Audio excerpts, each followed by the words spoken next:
Okay, welcome back. This is video number 4, and let's talk about how to build a brand or a lifestyle. So now that you understand why you need to inspire people by building a brand attached to a lifestyle, let's discuss how you can actually do this in the real world. All right.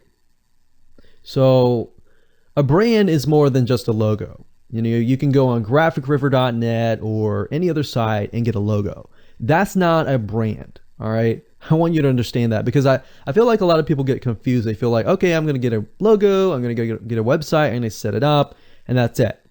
It's more than that. All right. So I want to make sure that we get in the right mindset. You're going to be able to succeed in all that. So it's an attachment or an identity.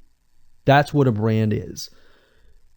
And the lifestyle itself just helps kind of build and grow the brand. Now, you might be thinking, well, what if I don't have that lifestyle? Well, just wait a minute and I'll talk about that in just a minute. All right. So try to figure out, as of now, what sort of identity you want to create as part of that brand. And then figure out what people want to be like, what they aspire to be, and all that, right? Because our society has changed to the point where people want to find their identity. If they can find their identity inside of your brand, or even if it's just a little piece, they are more likely to feel attached to your brand.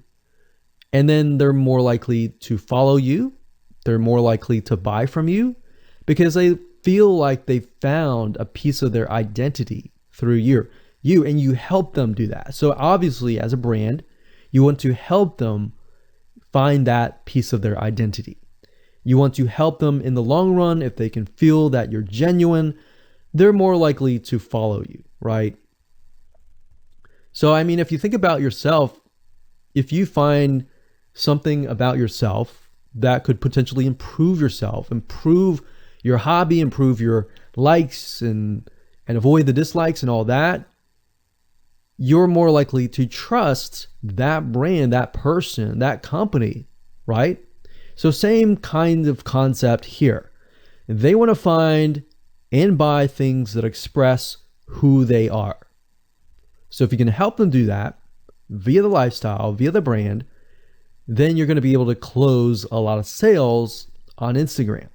So in our last example, as a scuba diver, what we can do is you might want to attract, let's say, newbie scuba divers or expert scuba divers. So these are very, very, very different audiences. But it's crucial to know that ahead of time, because expert scuba divers might want a certain thing. And then, of course, newbie scuba divers might want a certain thing as well.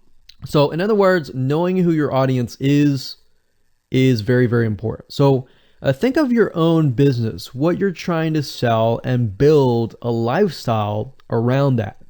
And think about, what you're wearing, what you buy, the software tools you're buying, the physical goods you're buying, the ebooks, the educational material that you're buying. Just think of everything as part of that lifestyle. All right. So what this allows you to do is it really allows you to expand potentially your profit margin. So instead of selling just one thing, you could be selling many different things that surround that particular product. Now, once you've gotten to this point, then it's time to think of a logo. All right. And you can easily get this off of graphicriver.net, or you can go to upwork.com. That's upwork.com. And you can find a graphic designer, a logo creator, designer, and get one created for you. Now, when you create a logo, you want to specifically choose something that relates to your niche. So a scuba diver attracting newbie scuba divers, you could find a scuba diver logo and name it something that would attract your audience. So newbie scuba divers are obviously going to want to learn from expert scuba divers, and of course the same thing. So they might be attracted to a certain element, but they're still going to have a very different mindset, right? Newbie scuba divers, they might be more likely to buy pretty much everything. Expert scuba divers may be more reluctant, right? Or more skeptical. So that's just something to think about as you begin to build your brand. So a quick recap here, make sure to create an identity and be ready to inspire. All right. So that's what it really comes down to. And that's what brings us to the next question, which is what creates inspiration, which we'll talk more about in video number 5.